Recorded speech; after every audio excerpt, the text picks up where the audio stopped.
Hello, everyone. Welcome back to True Crime Guru. I'm your host, Brock Scales. I want to start out by apologizing for the little break in between episodes. I was going through some personal stuff, but I am back with the program now. So, if you are new to the channel or you haven't already, please go ahead and subscribe and turn on notifications. That way, you do not miss out on any new content. I also openly encourage engagement, so please don't be shy about utilizing the comments, and please follow the channel on all social media platforms. Today's case is one that you probably have heard of. There was a lot of social media buzz when it first happened, and it has resurfaced a few times over the years, but it has since kind of fell out of the limelight. So I thought it'd be a good idea to do an episode on it, just maybe to spark some new interest. And I also know that not all of you are super big on social media, so some of you may not be familiar with this case. With that being said, today I am talking about the super suspicious death of 40-year-old Tamla Horsford, which took place in the early morning hours of November 4th, 2018. Tamla, or Tam, which she commonly went by, was said to have died from a tragic fall from a back deck that night. But believe me when I say there are a lot of reasons to believe that that may not have been the case.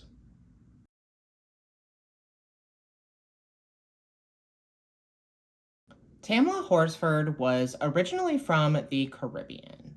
She was born in 1978 in St. Vincent and the Grenadines, which is a small island not too far from St. Lucia and Barbados. However, her family did relocate to New York City when she was 11. I wasn't able to find a whole lot about Tamla's early life, but I do know that she met her husband, Leander Horsford, in Florida, and the two would go on to have 5 boys together. Tamla and Leander would eventually settle down their family in Forsyth County, Georgia, which is about 40 miles northeast of Atlanta. Settling down here, if I have to say, was a rather brave decision on Tamla and Leander's part. As of the 2020 census, Forsyth County is only about 5% Black and is about 80% white. It also has an extremely racist history of racial cleansing, riots, and all kinds of terrible things. And as we all know, racism is taught and often passes down from generation to generation. This is a fact that you are going to want to keep in mind as we go through this story. However, the Horsfords, by all accounts, seem to be pretty unfazed by all of this. They were very involved in the community, especially Tamla. She was known for being extremely social and friendly and did not know a stranger. She was also extremely involved in her 5 boys' lives and was known to be a quote-unquote super mom. In the US, especially in the South, football is everything, and the Horsford boys were no exception. Tamla was there at every game, rooting on her sons, and being as social as she was, she managed to make a few friends along the way. Although, as we go through this story, you'll find that the use of the word friends might not be appropriate. One of the women that Tamla had become acquainted with through her son's football was a woman named John Myers. And on November 3rd, 2018, John was turning 45 and didn't really want to mess around with going out. So she had invited a group of women over to her home for an adult slumber party. Personally, I find the idea of an adult slumber party to be a little cringy. No offense to those who partake, I just find it a little strange. Anyways, the plan was for the women to just hang out at John's house eat, drink, and watch the LSU versus Alabama football game. Some of you might find this surprising, given their location in Georgia. You would think that most of them would have been rooting for Alabama, but from what I read, I guess that most of them were rooting for LSU. So that is a little interesting, I guess. Tamla Horsford and 7 other women were invited to this pajama party at John's house. And unsurprisingly, given what we know about the population, Tamla would be the only Black person in attendance. Kickoff was at 8 p.m., so everyone was told to arrive between 7 and 8. However, since Tamla was such a super mom, she needed to make sure that her family would be fed in her absence. And she had prepared a dinner and breakfast meal for her family to eat before heading over to the party. And Tamla would arrive around 8:30. The women were said to have eaten a pot of gumbo together and were supposed to have brought a bottle of alcohol for the birthday girl. Tamla had brought a bottle of real, authentic tequila from Mexico, and she had offered it to John and the rest of the attendees, but they had all declined. So Tamla was said to have just been drinking the tequila by herself, mixing it with Mountain Dew and water. Now, if you had offered me some real-ass tequila, you probably would have had to pry the bottle out of my hands, but to each their own, I guess. The party seemed to be going off without a hitch. The women were drinking heavily, watching the game, and having a good time, including Tamla. Everyone would later say that Tamla was the life of the party. Throughout the night, Tamla, who was the only smoker of the group, was said to have been constantly going out on the back deck to have a cigarette. Now, as someone who is a former smoker, I can attest that when you are drinking, you will smoke more often than you would normally. So the fact that she was going out there frequently does not surprise me. Well, during one of her smoke breaks, Tamla was said to have also smoked a little bit of marijuana. However, John had asked her to stop because John's boyfriend, Jose Barrera, who was downstairs with another one of the woman's husbands at this time, he worked as a pretrial officer for the county, and he didn't really like anybody partaking in illegal activity around him. And that makes sense. I mean, you're at somebody else's house. If they don't want you doing something, you should definitely respect that. And as far as I can tell, Tamla obliged without any argument.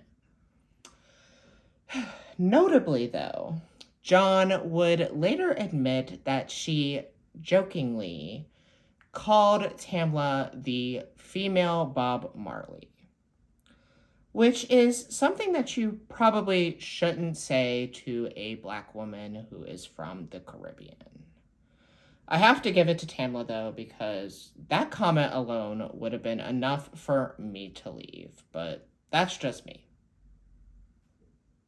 Anyways, the night continued on, and apparently some of the women were a bit bummed out because LSU ended up losing. But the party must go on. At some point, this now infamous photo was taken of the group, and in the picture, everyone looks to be having fun, including Tamla. 2 of the women ended up leaving around 10:30 because they couldn't stay the night due to conflicts related to childcare. Tamla actually ended up FaceTiming her family around 12:30 to say goodnight. And again, they would say that Tamla did not seem distressed at all and looked like she was having a good time.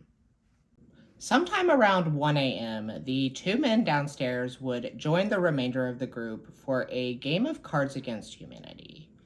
And if you don't know what that is, it's basically just like Apples to Apples, but much more adult. 10 out of 10 would recommend. It makes a really good party game. We play it at a lot of my family functions, and it's pretty fun. After the game, most of the group was pretty tired and were preparing themselves for bed. But Tamla wasn't quite ready. When you're a mom, you really don't get a whole lot of opportunities like this to have some adult fun, so she wanted to keep it going. The security system that John had in her house would send notifications via the app on her phone anytime like a door opened or closed. Tamla was last seen around 1:30 or 1:40 or so by another one of the partygoers named Bridget.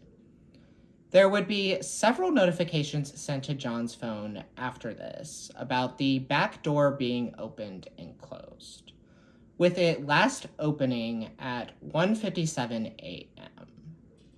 While everyone else was headed to sleep, Tamla was still up going out to smoke and whatnot, so these notifications are presumed to be just that. Now, it's important to note that daylight savings had ended that night, so there were actually two 1 o'clock hours. And I'm gonna be honest with you guys, I am not sure which 1 o'clock hour all of this occurred. So that is just another confusing aspect to add to this case. Later in the morning, a security notification had showed the front door opening at 4:10 a.m. And this was one of the women leaving for work, followed by the husband and wife that were in attendance leaving around 8:30. Now, John's aunt, Madeline Lombardi, had also resided in the home in the basement, in what I'm assuming was like a mother-in-law's suite. It was around this same time, 8:30, that she had woken up. She would say that she was just getting ready to fix herself a pot of coffee when she noticed a body lying still in the back lawn. Strangely, instead of like going out there to see if this person was alive or if she could help, Madeline says that she knelt down to say a prayer before going to notify John and Jose. Madeline reportedly told John that something was wrong with her friend from the islands, which is definitely a racist thing to say. John and Jose quickly got dressed to assess the situation, and John had placed a call to 911 around 9 a.m. Now, I am going to play some of this call for you guys. I'm not going to play the whole thing because it's like 7 minutes long, but I did include the important parts. Forsyth County 911. Hi, yes. I need an ambulance and a police to my home. What's the address? Or what is your name? My name is John Myers, Jeanne. Okay, and your phone number is 609? Yes. Okay, what's going on? We had people over last night. We were drinking. Most of us went to bed. One of them stayed on the balcony. She was drinking, and we just went outside, and she's laying face down in the backyard. It looks like, I'm guessing maybe she fell off the balcony, but she's stiff. Okay, is she breathing? I don't know if she's face down. Okay, how old is she? 41. Here, hold on. Hey, this is Jose Barrera. Hey, have y'all checked to see if she's breathing? She's not moving one bit. She's not breathing. Okay. I just try to assess her, touch her. She's completely face down in the yard. She is stiff. Okay. Do you know if she, do you see any blood or anything? Okay. I'm sorry, I was outside. It's okay. I'm not sure. I happened to lie there for a second. Do you see any blood or anything to where, from where she fell? I don't know if I should move her over. I mean, she is completely face down. Okay. I mean, can you just check and see if she's breathing? If she's not breathing and you know she's gone, then just leave her where she's at. If she, okay. 1 minute. You know, like my girlfriend said, people were over last night. She was her birthday party. We're not the woman that we believe to be deceased, but it's my girlfriend's birthday party. Instead of having everybody go out, she had everyone stay in. And she was the last one I saw before everybody was typically put off to bed. she was the last one in the kitchen. She was just, I think, either waiting around for a ride or waiting until the morning. Okay. How far is the, where she would have fell from, how far is the deck from the ground? I would probably say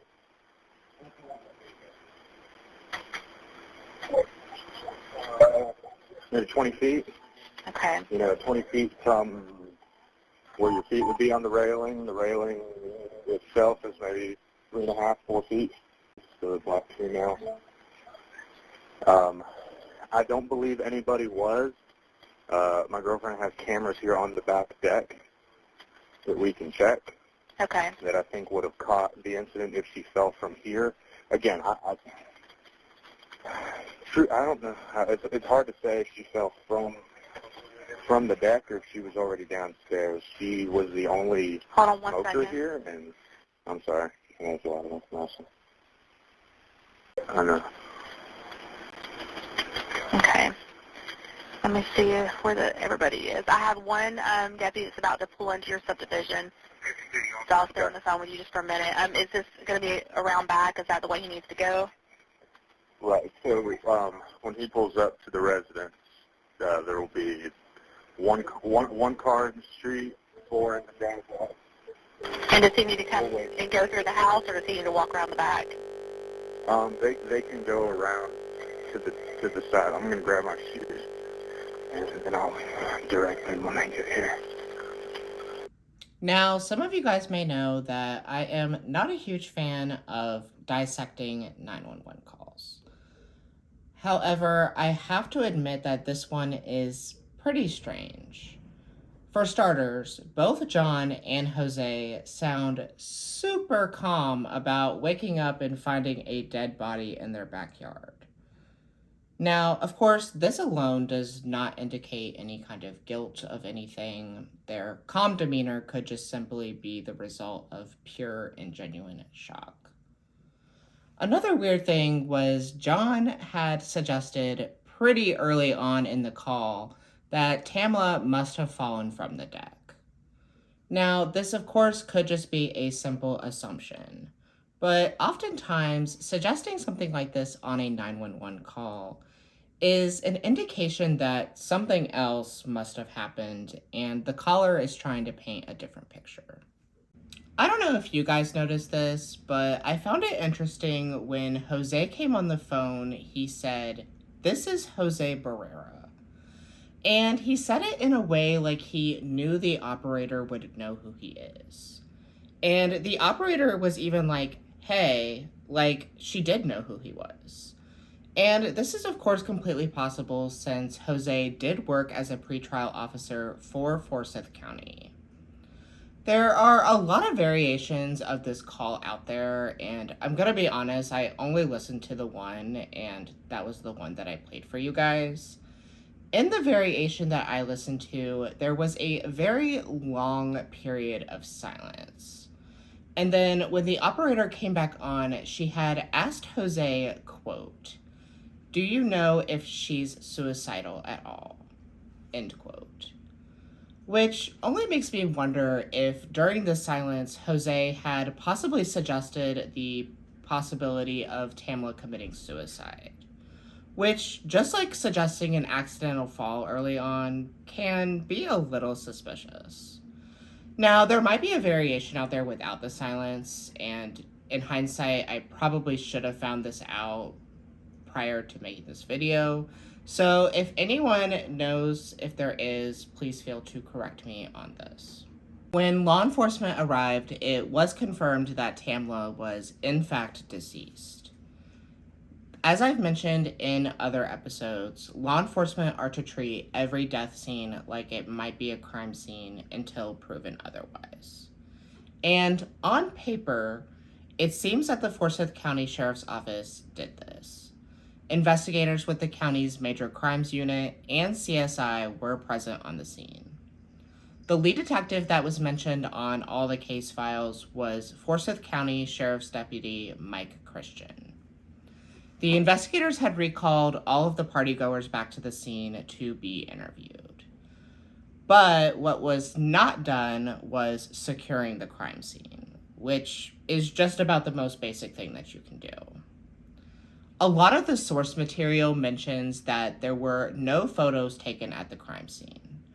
However, in the case files, it does mention that several photos were taken, but they were not attached anywhere, and as far as I know, these photos that were mentioned have never been recovered.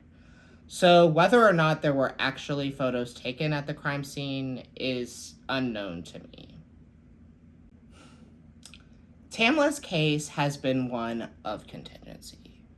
It has been discussed on social media, other YouTube channels, and just about every true crime podcast there is. And the reason for that is what I'm about to tell you. In fact, it is the only reason that I'm even talking about it now. And that is the state in which Tamla was found. Tamla was found face down on her stomach with her legs extended straight out. Her left arm was bent a little bit and her right arm was alongside her body. I have included a rough sketch here of the scene from the case files. So the reason that this case is so widely debated is because this position does not seem natural at all in the event that Tamla fell from the deck.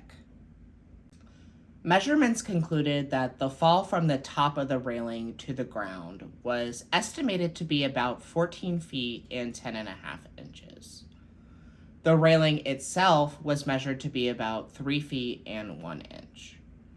Tamla Horsford was 5'5", so theoretically she would be roughly 2 feet taller than the top of the railing. And I will get into whether or not all of this could result in Tamla falling here in a bit. I'm kind of just giving y'all the lowdown right now.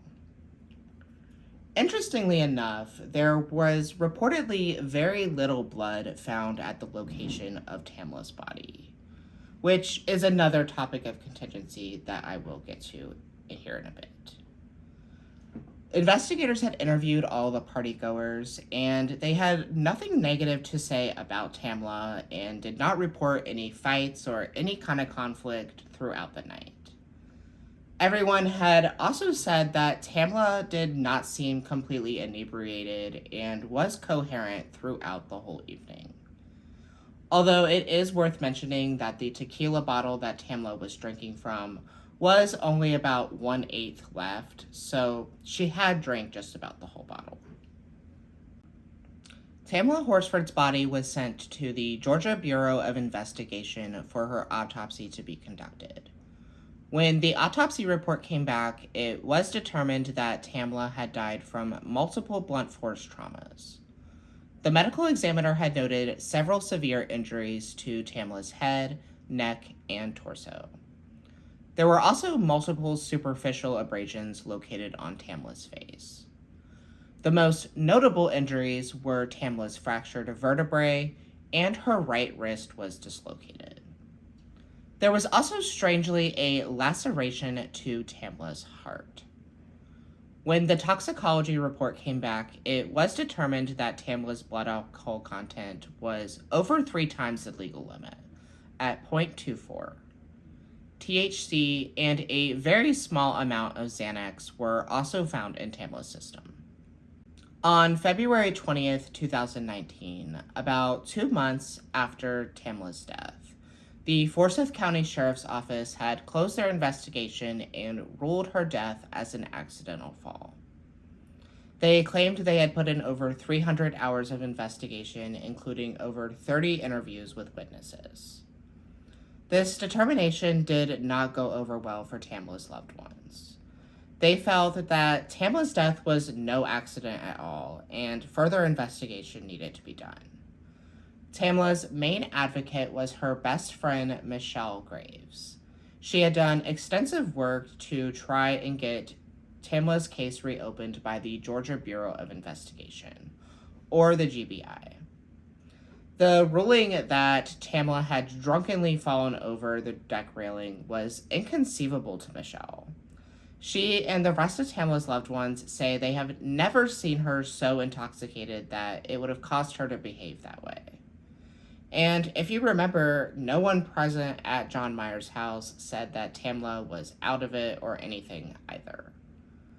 Then, of course, there was the state in which Tamla's body was found, which also led her loved ones to believe that something else may have happened that night. The family had hired an attorney named Ralph Fernandez, and he was able to have an independent autopsy conducted by a Dr. Shaker. And they would determine that Tamla had sustained several injuries that were indicative of a struggle taking place. There were 2 vertical abrasions located on Tamla's wrist that were determined to have possibly been defensive wounds. And Dr. Shaker had noted several other of Tamla's injuries that may have been sustained post-mortem. One of those in particular was Tamla's fractured wrist. Since there was very little blood located at the scene, Dr. Shaker had called into question whether or not this fractured wrist could have been sustained during Tamla's alleged fall. Because had it been, there would have been a lot more blood located at the scene because the wrist would have been actively bleeding at the time that Tamla hit the ground. In June of 2020, attorney Ralph Fernandez had written a letter to Tamla's husband, Leander, saying that there was a strong possibility that homicide was Tamla's manner of death. This coincided with the outrage sparked throughout the entire country following the murder of George Floyd. As I'm sure most of you remember, during this time, there was a major public outcry about violence taking place against Black people in this country. And of this outcry included discussion of Tamla Horsford's case, as well as many other tragic cases. Celebrities like Kim Kardashian, T.I., and 50 Cent had all made social media posts regarding Tamla's case. And all of this pressure had caused the Forsyth County Sheriff to contact the GBI and ask them to take another look at the case, saying that they wanted to make sure, quote, no stone was left unturned, end quote. This, of course, was a major step in the right direction for Tamla's loved ones, and they were hopeful that the GBI's investigation would yield different results. However, in July of 2021, the GBI would conclude their investigation stating that Tamla Horsford's death was accidental and no criminal charges would be filed. And this is pretty much where the case still stands today, 5.5 years since Tamla's death.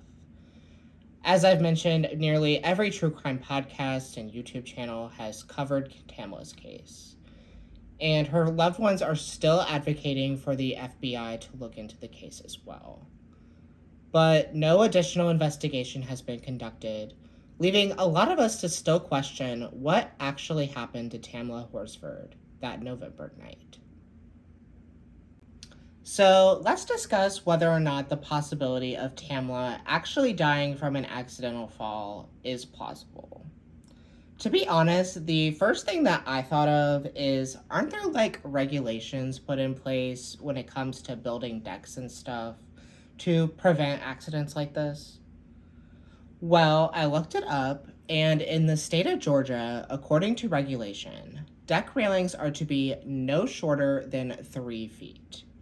Unless the home was built in 2006, then they would only be required to fix it if they were to renovate or something. But John Myers' home was built in 2012, and the railing was measured to be 3 feet and 1 inch. So it was just over the required measurement put in place by the state. So theoretically, John's deck was up to code and was designed to prevent any accidents like this. So in theory, Tamla's fall would be an anomaly to the regulations that were put in place by the state of Georgia. Then, of course, there is the biggest mystery, and that is the placement of Tamla's body. It seems like it would have been virtually impossible for Tamla to have fallen flat on her face, with her legs extended and her arms, for the most part, by her side. I don't care how drunk she was. your body's natural reaction to falling is to try and break your fall somehow, and therefore preventing this position. The only thing that might give some credence to this is Tamla's broken right wrist. I could totally see this occurring in the event of Tamla trying to break her fall when she hit the ground. However, if you remember, it was Tamla's right arm that was by her side, and it was her left arm that was bent a little. So that just makes me wonder if the dislocated wrist was even sustained during Tamla's fall. Because according to the position that she ended up in, her right arm was by her side and therefore not in the brace of impact. And of course, I would be remiss not to mention that there was very little blood found as the result of this injury. There are 3 scenarios that have been put out there regarding Tamla's fall. The first is that she was so inebriated that she must have stumbled and fallen over the railing. I have a lot of questions about that. First of all, tripped and fell over what? Well, we might know the answer to that question if we had any photos from the crime scene. Also, there's the fact that not a single person said that Tamla was drunk off her ass. Now, she did drink damn near the entire bottle of tequila, and if that had been me, I probably wouldn't even know my own name.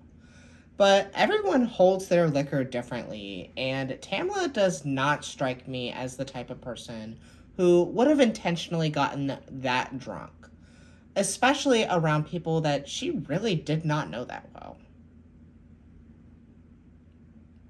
Kind of piggybacking off of the first scenario, another thing that was put out there was the possibility that Tamla was leaning over the railing, attempting to throw up, and then fell over. It has also been suggested that Tamla may have been sitting on top of the railing smoking a cigarette, which is something that I definitely have done before, and I'm sure a lot of smokers would say the same.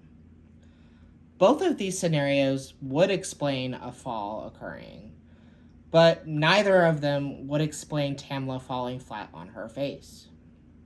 I'm going to be honest with you guys, had Tamla not been found in the position that she was, I would probably be more hip to the accident theory. But since that is not the case, I have to wonder if something more sinister had taken place.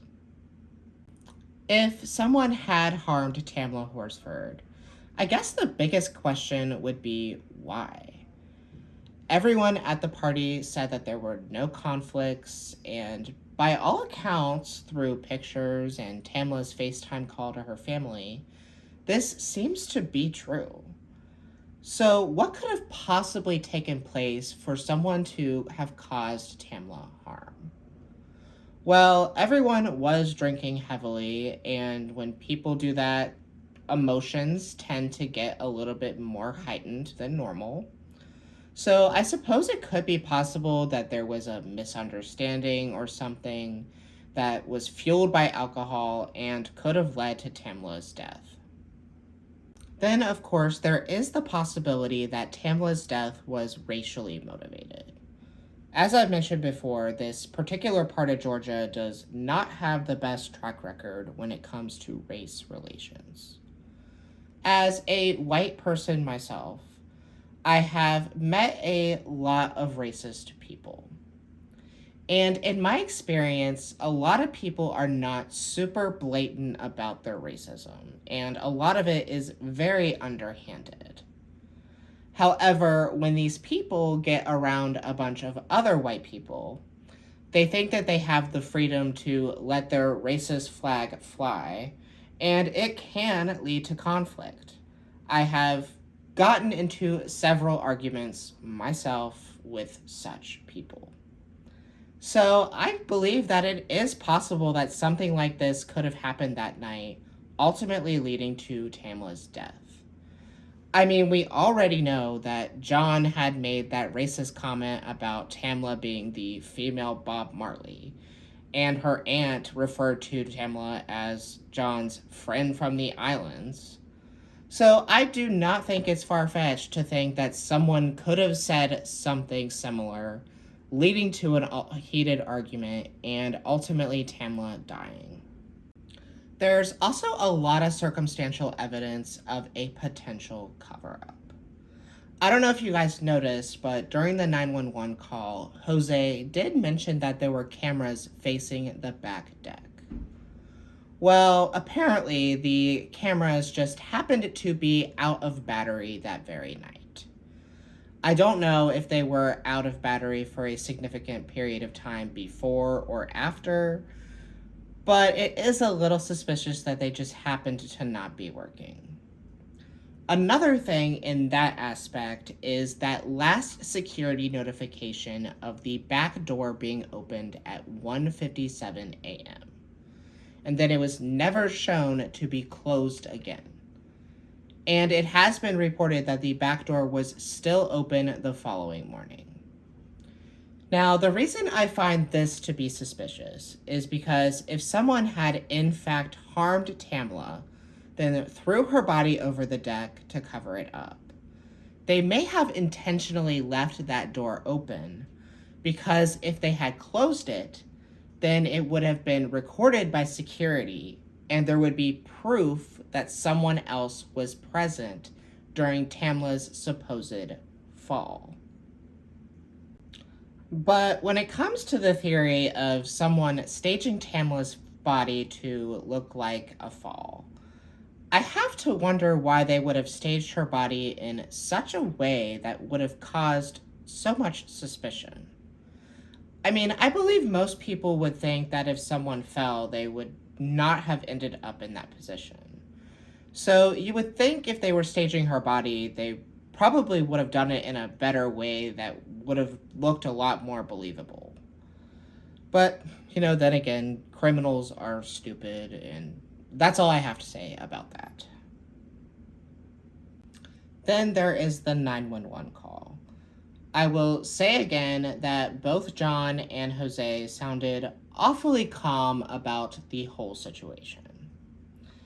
And then John had already put out there that Tamla had fallen from the deck. There was also a pretty good indication that the operator knew Jose. In fact, I think it's reasonable to believe that most of the people involved in the initial investigation had probably, at the very least, heard of Jose Barrera. And actually, Jose Barrera would end up being terminated from his position as a pretrial officer because he had used the resources available to him to access case files involving Tamla's death. Now, some people say he just did this out of curiosity because someone died at his house and he just wanted to know. Okay, fine.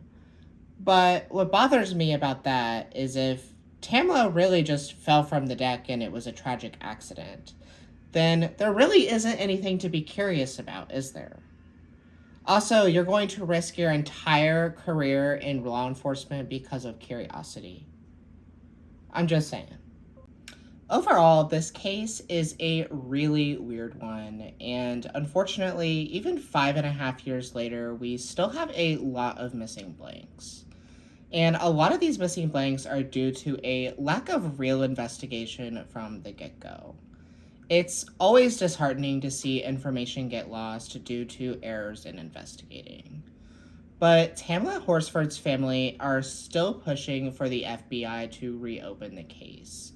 And they have gathered over 700,000 signatures on their Change.org petition. I ask that if you find this case to be as unresolved as I do, that you please sign this petition. It will not cost you anything, and it will only take a moment of your time. I have included a link to the petition in the episode description, and it is also available on the channel's Facebook and Twitter accounts. I believe a fresh set of eyes on this case could bring answers to some of these looming questions, and hopefully can bring closure to Tamla's family. Tamla Horsford was a beloved mother, wife, and daughter, and friend to many. She did not deserve to leave this world the way she did, whether her death was an accident or if she was murdered. And if someone did cause harm to Tamla, she deserves justice. And I will continue to hold out hope that one day she will receive that. Thank you everyone for watching, and I really hope you enjoyed this video. I would really like to hear you guys' thoughts on this case, so please don't be shy about utilizing the comments, or you can hit me up on Facebook, Instagram, or Twitter. I will be back in 2 weeks with a brand new video and case, so please make sure that you are subscribed and have notifications turned on so that you do not miss out. If you have a case in mind for the channel, please do not hesitate to DM me on social media, or you can email your suggestion to truecrimeguruchannel@gmail.com. Thank you, everyone, and please stay safe.